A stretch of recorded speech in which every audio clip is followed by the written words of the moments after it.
오늘 저녁에 이 본문 내용은 참 중요한 내용입니다.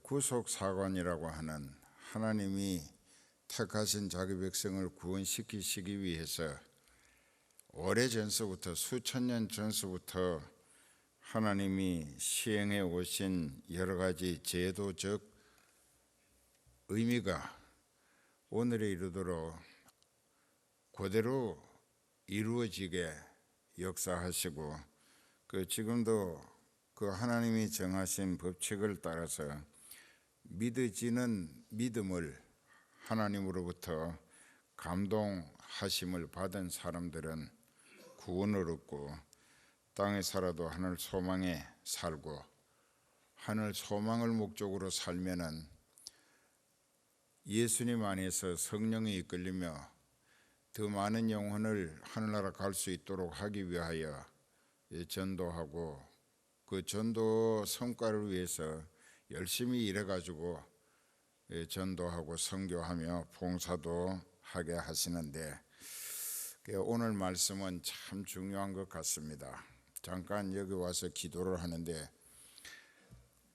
오늘 뜻밖의 이 말씀을 갑자기 가지고 전하라고 하는데 무슨 말씀을 어떻게 전해야 합니까 하고 기도를 했더니 막 그냥 엄청나게 폭포수같이 이제 영감이 전달되었기 때문에 이제부터 잘 들으세요. 출애굽이라고 하는 말은 애굽에서 종살이 하던 이스라엘을 모세와 아론을 보내셔가지고 10가지 재앙으로 애굽의 방백들과 바로의 강팍한 마음을 불안과 두려움으로 이스라엘 백성들을 놓아 보낼 수밖에 없도록 10가지 재앙을 내리셨어요. 그리고 빈손으로 보내지 아니하고 400여 년 동안 조상들로부터 그때까지 13대에 걸쳐서 종살이한 품삯을 한꺼번에 다 챙겨 나가게 하셨습니다.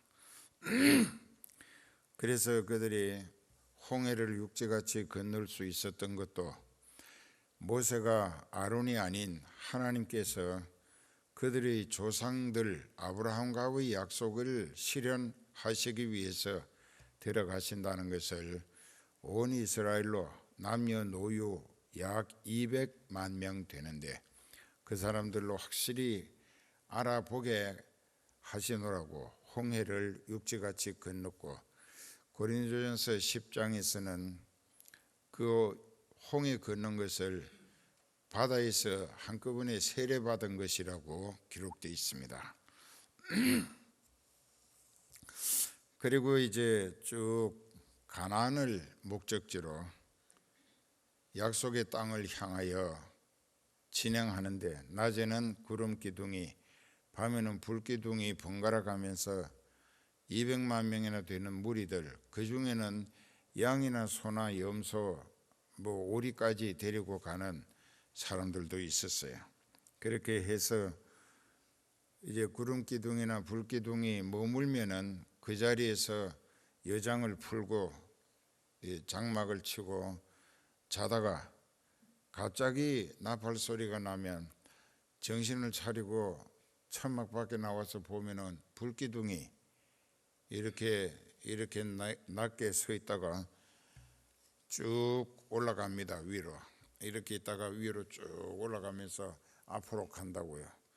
그러면은 이 백성들은 자다가 말고 전부 다 눈 비벼가면서 다시 행장을 꾸려 짊어지고 안고 이고 그 불빛을 따라서 또 가야 했어요. 어떤 때는 사흘을 계속 가기도 합니다. 그러면 먹을 시간도 없었지만은 하나님께서 광야에서 먹을 게 없는 그들을 위하여 하나님의 방법으로 만나라고 하는 것을 공급해서 먹여주셨습니다.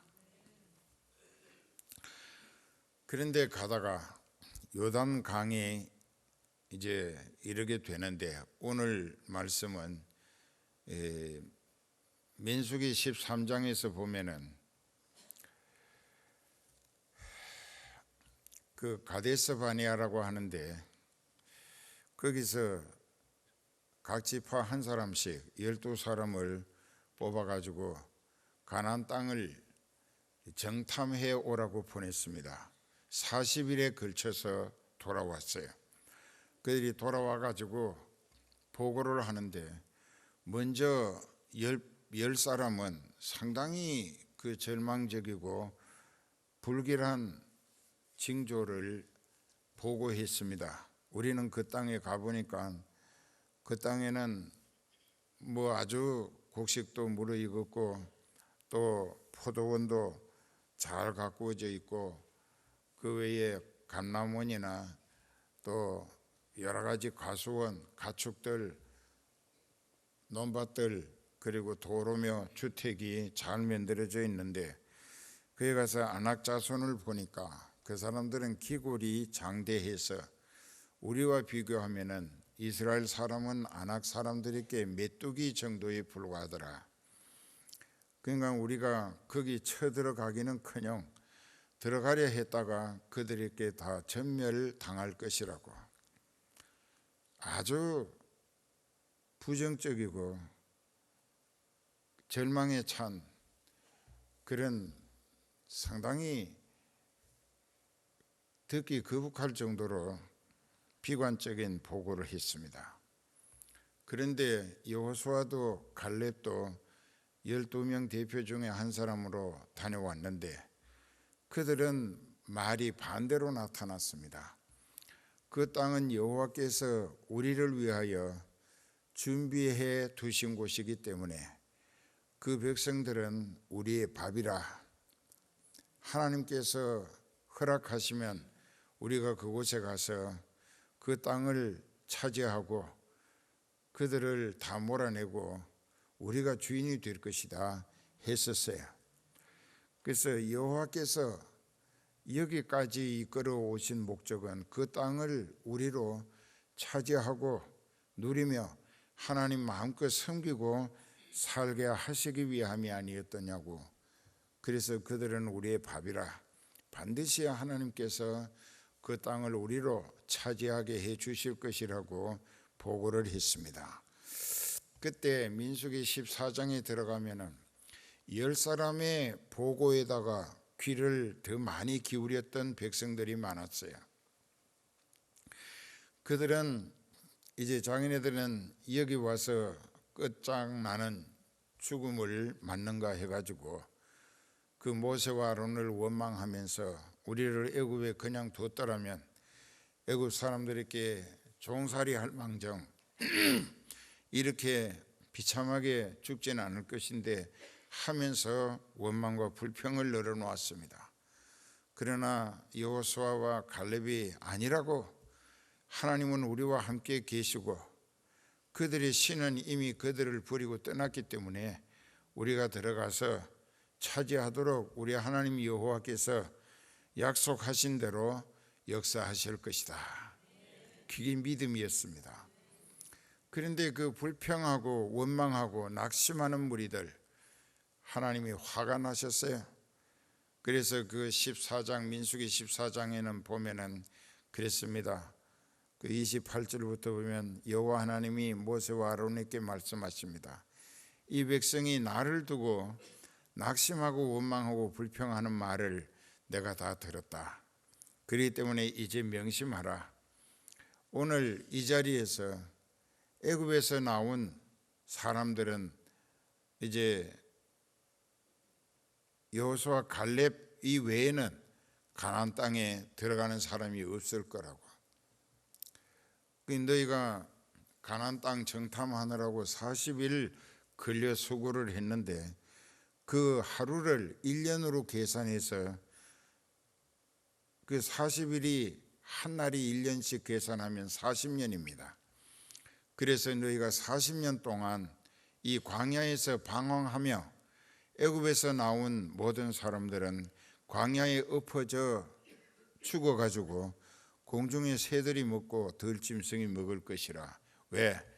그들은 애굽에서 10가지 재앙을 체험했고 홍해를 육지같이 건넜고 여러 가지 이적 기사와 또 만나로 하나님께서 안식일 말고는 아침마다 양식을 공급하시어서 먹여 살려 주시면서 약속하신 가나안 땅을 차지하게 해 주시려고 데려가시는 과정인데, 아직도 하나님을 몰라보고 그 하나님을 완전히 무시하고 불신하는, 그래서 하나님이 형편없는 하나님처럼 만들어 버렸기 때문에 내가 이상 더 그들에게 기대 걸 것이 없다. 그들이 나를 그렇게 취급하니까 나도 그들을 버리겠다.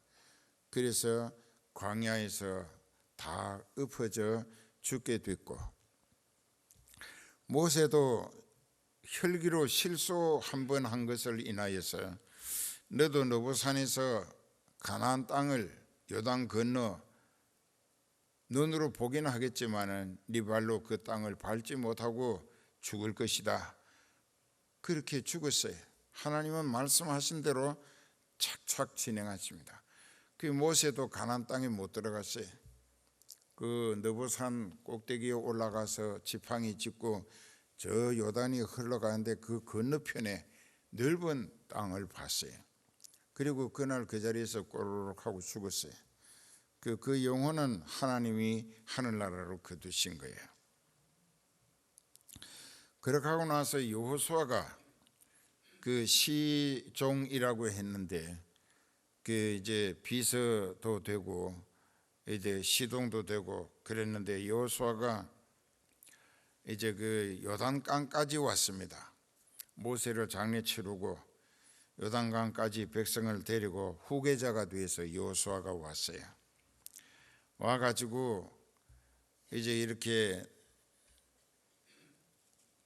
이 요단 강물이 몸에 거둘 때라, 즉 밀볼이 추수할 때가 되면은 강물이 이 강둑에 가득히 차서 흘러간답니다. 그랬는데 이스라엘 백성들이 이 강물이 너무나 넓은 데다가 많이 흘러가기 때문에 도저히 건너갈 수가 없어요. 그러니까는 그쪽 건너편에 가나안 원주민들, 여기 보면은 가나안 사람, 아모리 사람, 그 지역에 7개의 부족이 살았는데 그 중에 대표적으로 부강한 부족이 아모리 사람이고 가나안 족속이었습니다. 그런데 그 사람들이 뭘 생각하고 있느냐? 요단 저편까지 애굽을 나온 유대인들이, 이스라엘이 왔지만은 강물이 지금 가득히 차서 창일하게 꽉 차서 흘러가고 있기 때문에 절대로 우리 땅을 건너와서 우리를 해치지 못할 것이라 하고, 굉장히 그 요단강 강물을 큰 방패막이로 굉장히 기대하고 안심했었어요. 전쟁 준비도 안 하고. 그랬는데 거기 왔을 때 하나님께서 여호수아에게 말씀하십니다. 제사장 700개 양각 양뿔로 만든 나팔을 들으라. 그리고 하나님의 법궤를 고핫자손이 메고, 레위 지파 고핫자손이 메고, 이제 앞에서 양각 나팔을 불고 뒤에서 하나님의 법궤를 메고 제사장들이 이제 요단 강물에 들어서라. 그러면 하나님께서 너희로 발바닥에 물을 묻히지 않고 이 강을 건너게 해 주실 것이다. 이거 성령 못 받은 사람이 들을 때는 저 목자가, 여호수아가 너무 상황이 어렵고 힘드니까 너무 고민하다가 혹시 이 딩키라고 머리가 잘못된 거 아닌가 할 수도 있었어요. 그러나 그들은 하나님의 말씀이 믿어졌습니다. 그리고 이제 이 제사장들이 하나님의 법궤를 메고 또 앞에서 7 제사장이 양각 나팔을 불고 하거든 모든 이스라엘은 자기 진지에서 보다리 다 싸서 짊어지고 따라 나서라. 2,000규빗 거리를 두고 그 뒤에서 이제 따라가되, 그리고 하나님의 법궤를 맨 제사장들의 그 발이 바로 그 요단 강물에 복숭아씨까지 잠기게 딱 들어서니까는 갑자기 그 많이 내려오던 강물이 흘러가지 아니하고 공중으로 솟구쳐 올라가면서 계속 내려오는 물을 가두어 버리는 이 장벽이 됐다 이깁니다. 물뚝이 된 거예요. 그게 계속 높아지는 거예요. 그러니까 옆으로 물은 점점 더 퍼져가지고 저 요단 벌판까지 다 물로 가득히 채워지되 이 밑에는 백사장이 드러났어요. 그 만일 여호수아가 성령에 이끌리는 하나님의 사역자가 아니었더라면 그가 그 말 해놓고 그렇게 되지 않았을 때 그 자리에서 맞아 죽었을 것이고, 그 백성들은 갈 바를 알지 못하고 방황할 수밖에 없었을 것입니다. 근데 하나님의 사자는 하나님이 보내셨어요. 그 신약 성경에서는 아포스톨로스라고 한다고 그랬지요. 보내심을 받은 자라. 왜? 하나님의 일을 하라고. 그래서 이 여호수아가 한 말대로 하나님이 다 해주시는 것은 하나님이 그렇게 하라고 지시하셨기 때문이에요.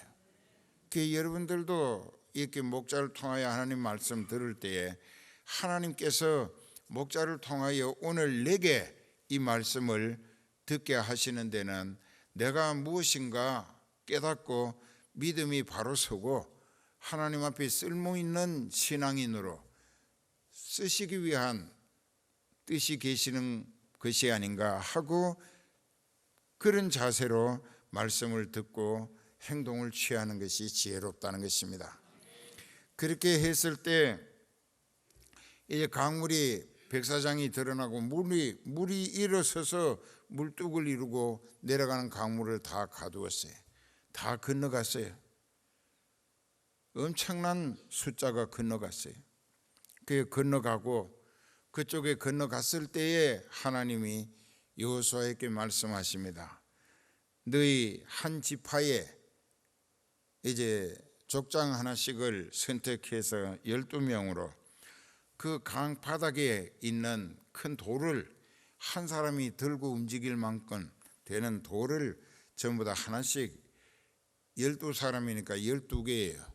그리고 이제 바로 그 하나님의 기적으로 강물이 막혔다가 이제 그 속에 있는 그 하나님의 법궤를 맨 제사장들에게 여호수아가 이리로 밖으로 나오라. 그러니까 그들이 밖에 나왔어요. 밖에 나와가지고 그 발바닥이 그 백사장에서 땅 위에 올라서자마자 강둑이 허물어지더니 갑자기 전에처럼 계속해서 엄청난 속도로 강물이 쏟아져 내려갔습니다.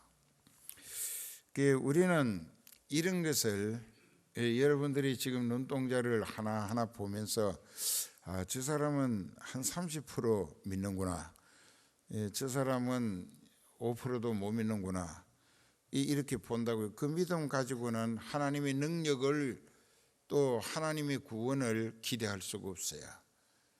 우리는 하도 많은 그 나 환자도 깨끗이 낫고 안진뱅이도 뛰어다니고 벙어리도 말하고 장님도 눈뜨고 이 손 머리에 얹고 기도했을 때 이적 기사가 하나님이 내 기도 응답으로 나타내 주셨다 이게.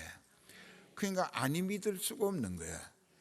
또 성령이 내게 늘 함께 하시기 때문에 성경에 기록된 모든 사건들은 그때나 지금이나 하나님이 원하시면 똑같이 이루어질 수 있는 일이라고 믿어진다는 것입니다. 그래서 이제 그 돌 한 개씩을 12명이 하나씩 안고 이제 그 뚝에 요단 뚝에 모았는데 돌 12개를 갖다가 쌓았어요. 그게 쌓았는데 그 돌 12개를 쌓고 그 곳 이름을 길갈이라 했습니다. 그러면 그 돌의 의미는 무엇인가? 그 신약 성경에 와가지고 예수님을 산 돌이신 그리스도에게 나와, 그 예수님은 산 돌이라, 영어로는 리빙 스톤이라고 그럽니다. 살아있는 돌. 그 영국의 선교사의 이름이 리빙 스톤인데 아프리카에 가서 선교했어요. 그래서 아프리카가 엄청 선교가 잘 됐습니다.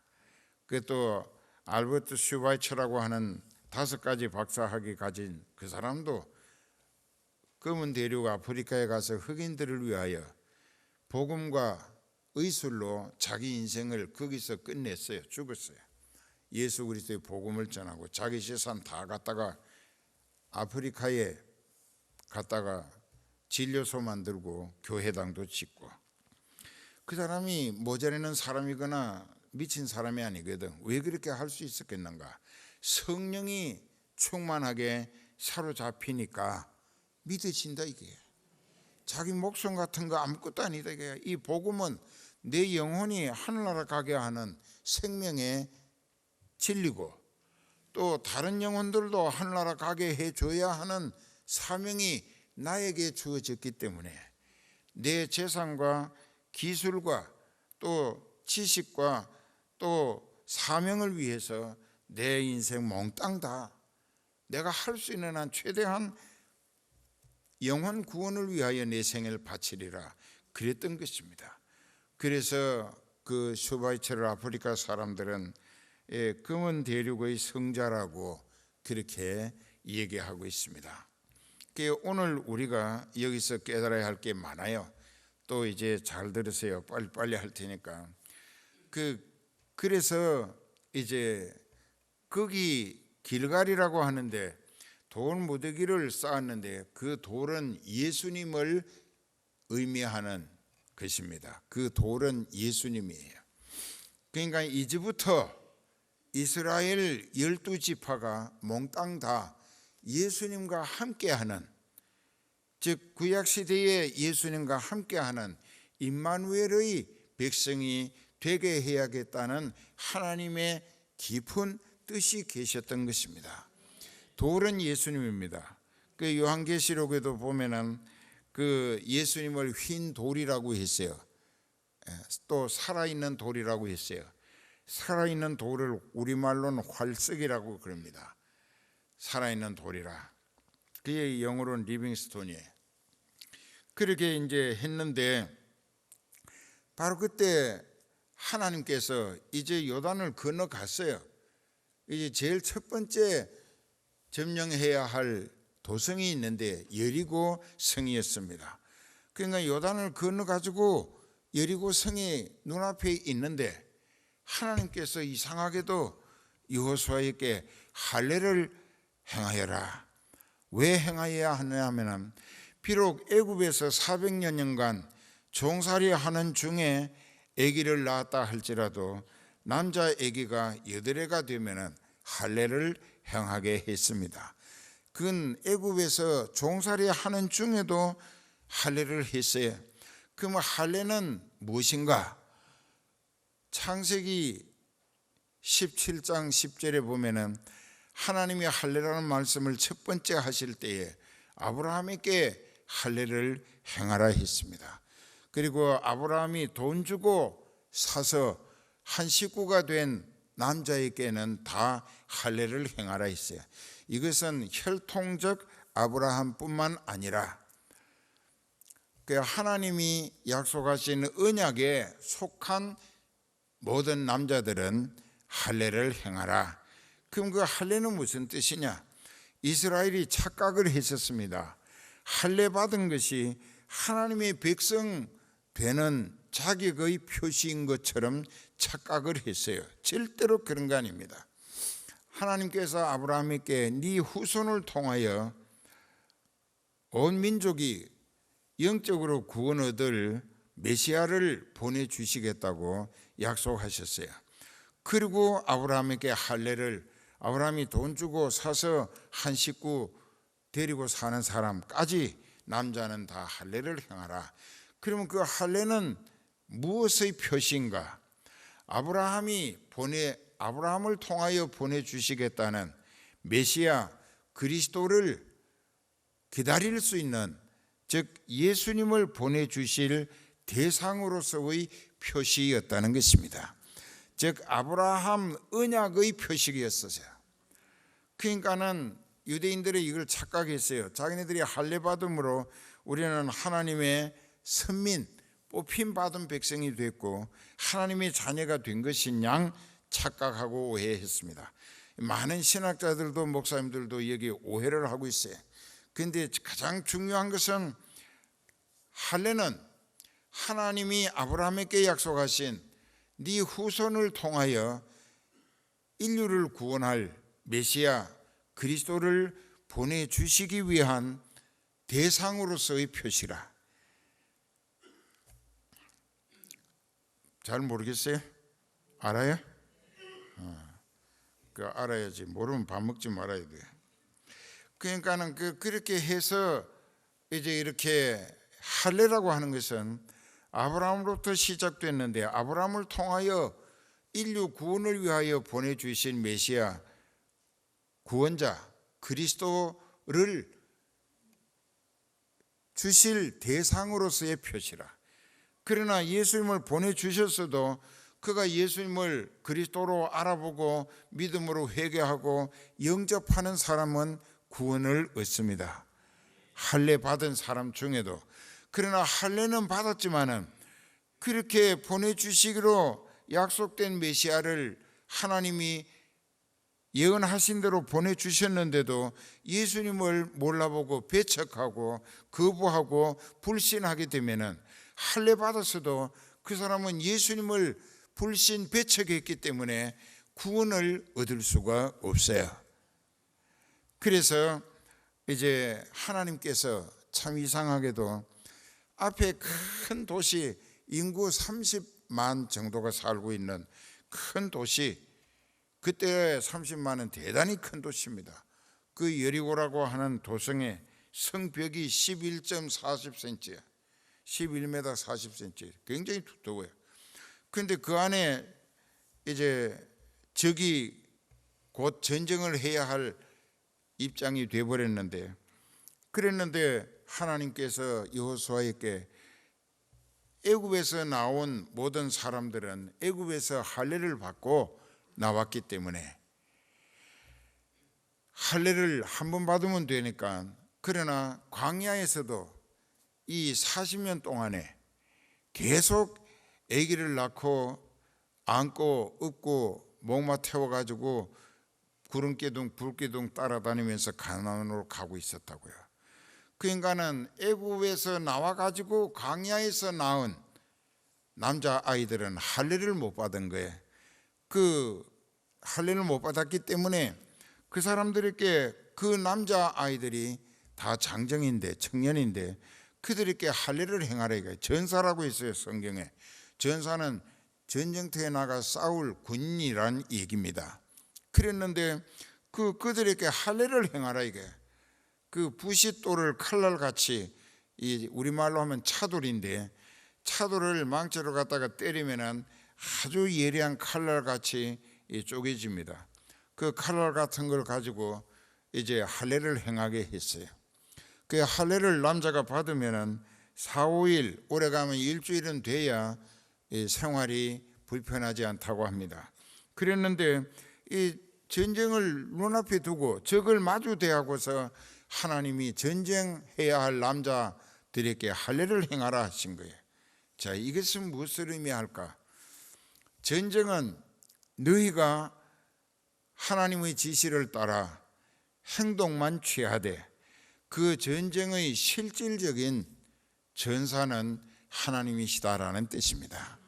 그 전쟁은 여호와께 속한 것이라 하나님이 이기게 해 주시니까 너희가 육체에 할례 받아도 걷기 불편하고 통증이 있고 그거 전혀 전쟁에 질 걱정 없으니까 내가 여리고를 점령해서 너희에게 차지하게 해줄 것이니까 할례를 받으라. 그리고 할례를 다 받았어요. 이것은 믿음을 의미하는 것입니다. 그런데 사람의 생각으로는 무모한 짓이라. 아니, 전쟁터 나간 사람에게 할례를 받으라, 4, 5일을 꼼짝 못하고 있어야 되는데 할례 받으라, 이건 사람으로서는 이건 이해하기 어려운 좀 무모한 것 같으나 여호와의 말씀이기 때문에 믿음으로 받았습니다. 그렇게 하고 나서 그 다음에 이제 할례 받고 나니까는 유월절을 지키라, 이게. 그 이제 애굽에서 나와가지고 두 번째 지키는 유월절입니다. 그 유월절을 지키라, 이게. 그 유월절 절기를 지키는데 그 할례 받은 사람에게 유월절 절기를 지키게 한 거예요. 애굽에서도 그랬고 지금 길갈에서도 할례 받게 하고 난 다음에 유월절, 그러니까 양을 잡아서 피를 흘리고 그 양고기를 먹고 이제 기운을 차리라. 그러면 그 양의 피는 예수님과 예수님의 보혈을 상징하는 것이었습니다. 여기서 우리가 확실히 알아야 될 것은 할례는 언약 받은 하나님으로부터 메시아를 보내주시겠다는 약속을 받은 백성이다 라는 육체적 표시고, 이 유월절을 지키는 것은 이제 그 메시아를 보내주시겠다는 언약의 표식을 받은 사람들에게 예수 그리스도의 십자가 대속의 보혈이 그들의 죄를, 그들의 믿음과 회개를 통하여 영원히 용서받게 하시는 것이라. 그래서 유월절 피와 또 할례라고 하는 것은 너무나 밀접한 관계가 있어요. 할례 받지 못한 사람은 유월절에 참여할 자격이 없습니다. 성경에 그렇게 돼 있어요. 반드시 할례부터 받게 하고 그 다음에 유월절 피로 하나님의 심판을 면할 수 있는 회개로 죄 용서받게 하셨던 거예요. 그런데 지금은 지금 이 시대는 할례가 필요 없어요. 언제부터? 예수님이 십자가에 못 박혀서 언약의 피를 흘리시고 다 이루었다 하신 이후부터는 할례가 필요 없어요. 왜? 예수님이 오셨기 때문에. 그리고 십자가에서 구원의 사역을 성공적으로 완성하셨기 때문에 이제는 과거에 오셨던 예수님을 우리가 믿는 것입니다. 그렇기 때문에 오실 메시아를 믿을 때에는 할례가 육체의 언약 표식으로 있어야 했었고, 예수님이 십자가에 못 박히시고 또 부활 성천하신 이후부터는 육체의 할례가 필요 없게 됐어요. 아브라함의 후손이나 이방인이나. 그 대신에 사도 바울은 교리적으로 설명하기를 육체의 할례는 필요 없게 됐어도 심령, 마음의 할례는 받아야 된다. 그 마음의 할례가 뭐냐? 그러니까 육체의 할례는 오실 메시아에 대하여 허락받은, 예수님을 믿어도 좋다, 예수님을 믿고 구원 얻으라고 너는 허락받았다 하는 것이 육체의 아브라함에게 주신 메시아 보내실 언약 대상으로서의 표식이었다. 그러나 이 시대는 그것이 아니라 우리가 유대인이나 이방인이나 이젠 육체의 할례가 필요 없고 지금 이 시대에 우리가 할례가 필요하다면 무엇을 의미하느냐? 그 심령으로 할례를 받는 각오가 필요하다. 그건 무엇이냐? 내가 예수님을 알게 하시고 믿어지게 하심을 따라 회개케 하심으로 철저히 회개했더니 죄와 저주를, 지옥 형벌을 다 용서받아 면하게 됐고, 내가 하나님 뜻대로 살고 하늘나라 가기를 원합니다, 성령 보혜사를 보내주셔서 했더니 하나님이 내게 성령을 보내주셨다 이거야. 그게 내가 성령을 모시게 된 거, 하나님의 영이 내게 오신 것은 내가 계속 육적인 상태로 살으라고 오신 것이 아니고 성령이 내게 오신 그 순간부터 성령의 지시와 감동, 명령과 인도하심을 따라 하늘나라를 목표로 살아라, 새 출발했다 이거야. 그러면 하늘나라를 향하여 새 출발한 신앙인에게 마음의 할례가 무엇이냐? 육체가 이제 이 세상과 함께 나하고의 관계는 끝났다 이게. 나는 이 세상에 더 기대할 것도 없고, 그러니까는 세상 일에 얽매이거나 빠져들거나 그랬다가 마귀에게 코가 꿰서 온갖 죄악을 일삼고 지옥에 떨어질 필요가 없도록 마음의 할례를 받는 마음가짐이 필요하다. 나는 누구냐? 나는 회개하고 성령 받아서 하나님의 아들, 딸 된 신분으로 내가 살아야 할 목적은 하늘나라 가는 것이다. 그리고 더 많은 영혼을 하늘나라로 인도해 드리는 것이다. 그러니까는 이제 마음의 할례는 전에 육체의 할례, 그거하고 이제 지금은 예수님이 오신 이후부터 육체의 할례는 필요 없고 마음의 할례가 필요한데, 이 육체와 세상은 이제 나는 죽었다. 그리고 내게 오신 성령에 이끌려서 나는 하늘나라 간다. 이걸 목적으로 믿음 생활을, 영적 체질 신앙에서 바르게 자라고 알차게 연결해 갈 수 있기 위해서는 마음의 할례가 필요하다. 사도 바울은 그렇게 가르쳤습니다. 그 다음에 이제 그렇게 했어요. 그렇게 해가지고 그 요단을 건너가 가지고 이제 그 땅에서 난 것을 가지고 이제 이렇게 뭐 곡식을 볶아도 먹고 이렇게 해서 곡식을 먹게 되니까, 그 가니까는 원주민들이 자기네들이 자녀 대대로 옥토를 물려주고 농장을 기름지게 가꾸어서 그 관배수, 물 대고 물 빼고 하는 시설도 잘 해놓고, 그리고 감나무, 포도원, 뭐 무화과 나무, 과실 농장도 잘 만들어 놓고 이렇게 했는데, 그 요단을 건너가니까 먹을 게 흔해 빠졌다고. 그러니까는 이 백성들이 그냥 가서 뭐 훑어가지고 밀 보리를 훑어가지고 또 과일도 따고 채소도 따고 해가지고 이렇게 먹었어요. 너무나 신나게 맛 좋게 먹었어요. 그럼 배가 먹고 이제 건너가서 할례를 받았기 때문에 며칠 동안은 이제 다 날 때까지 기다려야 합니다. 그렇게 하고 기다렸어요. 근데 문제가 생겼어요. 근데 그 땅의 소산물로 끼니를 해결하고 나니까 아침에 자고 일어나서 만나가 또 내리는가 하고 일찍 나가서 만나를 양식 거두러 나가 보니까 전혀 안 온 거예요. 그 왜 안 왔을까? 과거에 광야 교회 이스라엘은 구름기둥 불기둥이 하나님의 지시를 따라 움직일 적마다 그들의 그 장막이, 처소가 따라 움직여야 했었어요. 그러니까 그들은 뭐 농사 지을 수도 없고 뭐 장사할 수도 없고 도저히 생계 대책이 불가했기 때문에 그때는 하나님께서 자기 백성으로 인정하시고 구름기둥 불기둥을 따라다니기만 하는 것으로 좋게 보시고, 그게 순종이거든. 그 좋게 보시고 그들에게 만나를 하나님의 방법으로 공급해 주셨는데, 이제 요단을 육지같이 건너고 가나안 땅에 들어서서 그곳에서 난 곡식으로 배를 불리고 나니까 이제 이상 더 하나님이 비상대책으로 만나 공급하실 필요가 없게 됐다는 것입니다.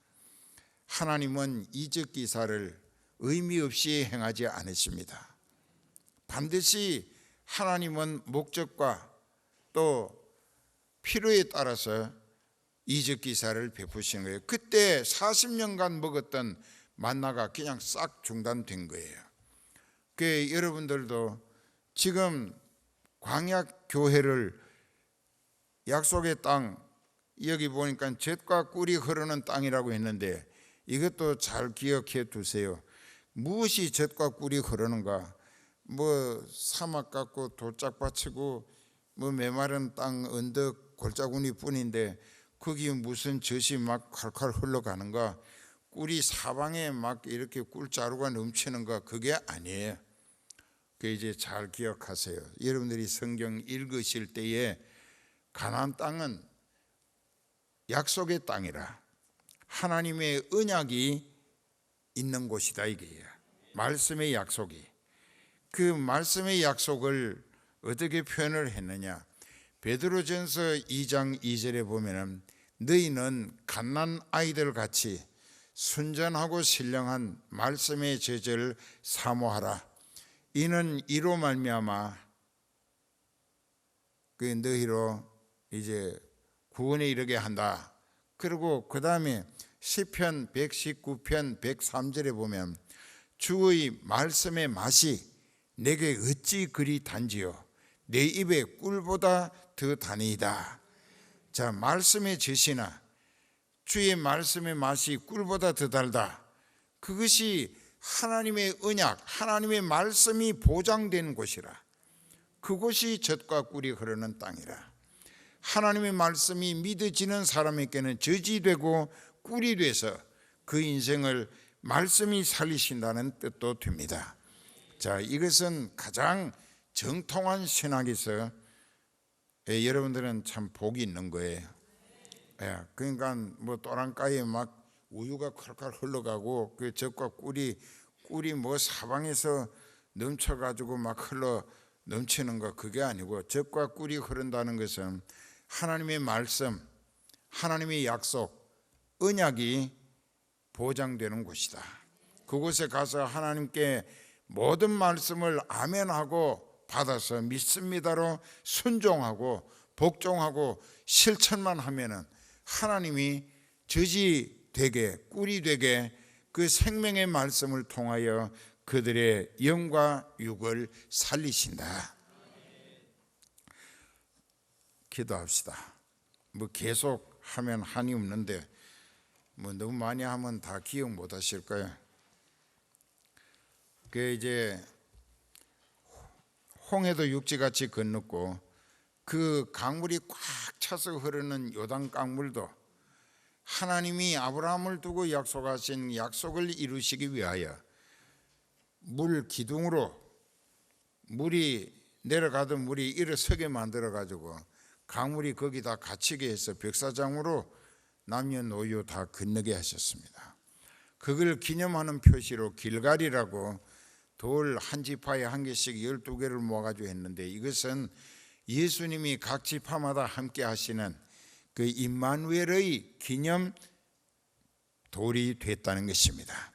그렇게 해서 이제 길갈이라는 말 뜻은 애굽에서 400여 년 동안 13대에 걸쳐 참 그 사람 대접 못 받고 자식들 앞에서도 멸시와 천대의 구박 덩어리로 얻어맞고 채찍에 얻어맞고 주먹으로 얻어맞고 얼굴에 침뱉음을 당하고 이건 인간 이하로 취급했으니까 노예니까 그 모든 수모와 참 그 부끄러운 그 말할 수 없는 고통이 이제는 다 애굽에서 당했던 모든 그 망신스러운 수모 그리고 무거웠던 바로의 멍에와 채찍 이 모든 부끄러움이 이제 그 길갈 그 자리에서부터 그들에게서 떨어져 굴러가고 말았다. 그 굴러갔다 그 말이에요. 길갈이라고 하는 말은 애굽에서의 치욕, 멸시, 천대, 구박으로 인한 참 그 비참했던 신세는 이제 여기서 다 그들에게서 굴러가 버렸다. 어떻게? 하나님의 능력으로 요단을 배사장으로 건너가고 그 건너간 표시로 12개의 돌을 한 지파가 한 개씩 모아가지고 길갈이라고 세웠기 때문에 이제부터 예수님이 우리와 함께 하신다. 알아들어요? 즉 하나님이 임마누엘로 우리와 함께 하시기 때문에 애굽에서의 수치와 모욕 그리고 억울한 멍에와 채찍에 그 모든 참 말할 수 없이 비참하게 시달린 괴로운 그 더러운 굴레가, 참 속상했던 굴레가 이제 자기네들께서 완전히 굴러가 버렸다. 그 굴러가 버렸다.